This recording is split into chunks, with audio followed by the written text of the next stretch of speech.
Guess what? Back with another video. Okay, we're back. We're gonna give you something to process while you sleep at night.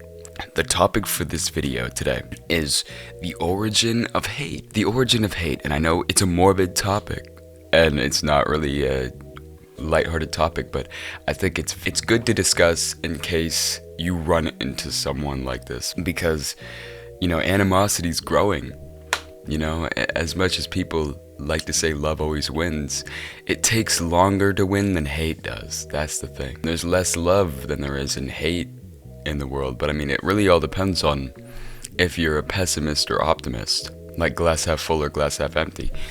I think I can be kind of a glass half empty kind of guy, but only when I'm being pressured into thinking that way. Like if I'm constantly being told I need to do more, then I'm going to think about having the exact opposite of that.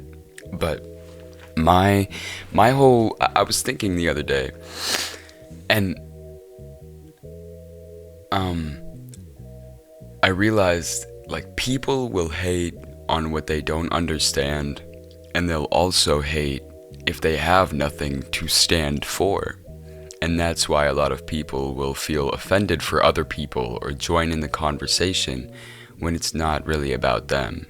Like, that's how rumors start, because they don't have anything going on in their personal lives, or they just feel this desire to insert themselves into someone's life. And a lot of time that's what happens in elementary school and middle school. Like, it's really just a different feeling with all the drama going on, and some people just want to be in the middle of it all because they feel left out. And I know this from personal experience. I have bullied people before because I felt left out. Like, I wanted to be in the joke. I wanted to be in on the joke. And when I realized the joke was at somebody's expense, I would join in on that joke. And I'm not proud of it.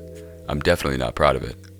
I mean, there's like quite a few reasons here, right? Like I said, that people will hate what they don't understand. So there are stigmas, there's generalization, there is prejudice, and people will hate when they have nothing to stand for, when nothing's going on at home, or they don't have a good home life and they're not really doing anything productive with their life, and they see somebody else doing better than they are. They want to be like them. So the only way to be like them is to kind of pick at their personality and get inside their skin, get inside their head. That do not take that out of context. Get inside their head and then get under their skin. Then they just kind of break them slowly, or they try. To someone who's resilient and empathic, right? That wouldn't be a big deal, because you become smart enough to kind of analyze people like that, and you can see that they're trying to get under your skin, and you distance yourself from them. And if that doesn't work, you get a restraining order.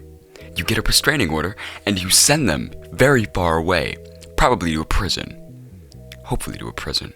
And what's strange is I think about this a lot. Like, I would like to think I'm optimistic, but I do think about others thinking pessimistically more than I think about them thinking optimistically. And the truth is that I think more often than not, people are optimistic until there are things and factors that come into their life that make them pessimistic. And we've all known that. We know that. Like somebody in their life dies and they become pessimistic, thinking, oh, this is why good things never last. This is why we can't have nice things. And then they take it out on other people. And sometimes that's true. Like, people will take it out on you if there are bad things going on in their life and if they don't have a good outlet, especially.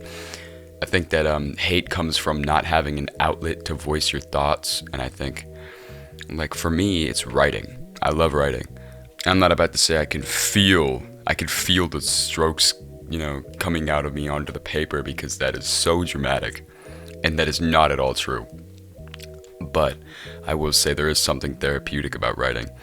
And I know a few people that it would really benefit if they just, like, sat down and wrote or cried. Like, they don't cry, they don't let it out. I would watch all these people have these outbursts, like they let it build up inside of them, and they don't talk about their emotions. Like, I talk about my emotions enough to the point where I don't have to cry.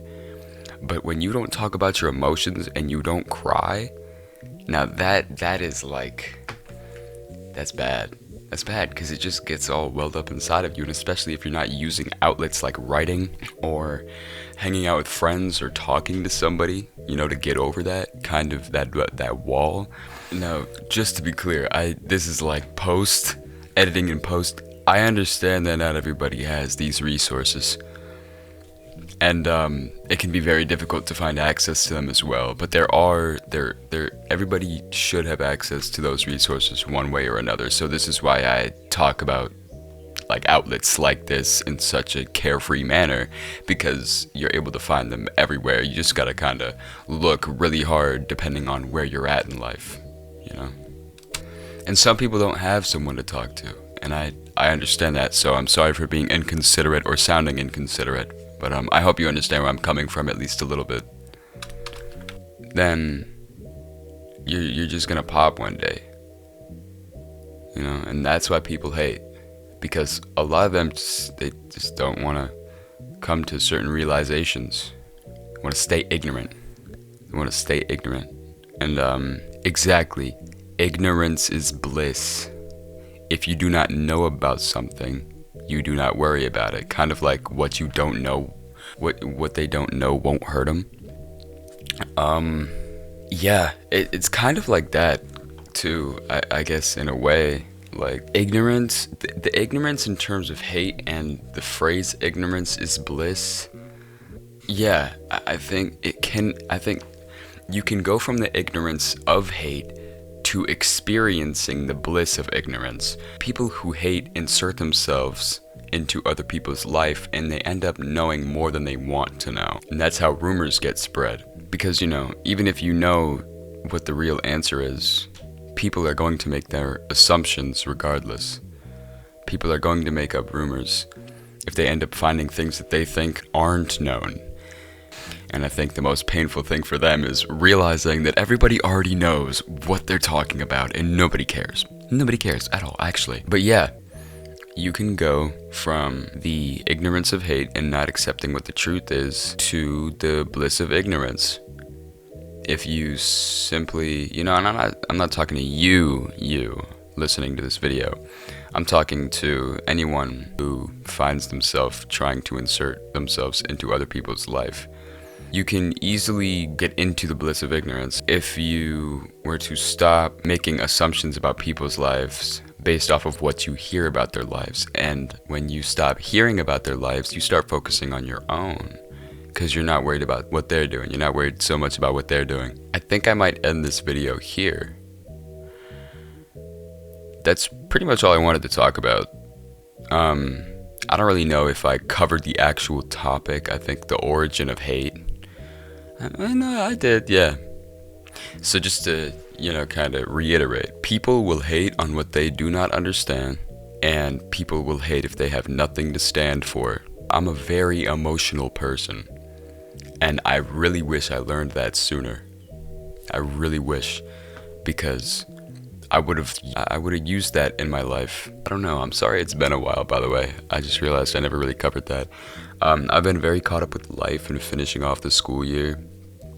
And I'm trying to balance it all, and it's just kind of, I don't let it stress me out so much, but there are things that are definitely trying to stress me out that I really just don't understand. So I think I just took some time to work on other things outside of the realm of YouTube and content creation, because it was just necessary. It was necessary at that point in my life, a few months ago, because, grades were slipping. So have an amazing day. Thank you for listening. I really appreciate you coming back, or viewing it for the first time if you clicked on it. Subscribe if you like it, and like it if you like it. Hey, win-win for both of us. Feels good to like a video every once in a while. Alright, have a good one.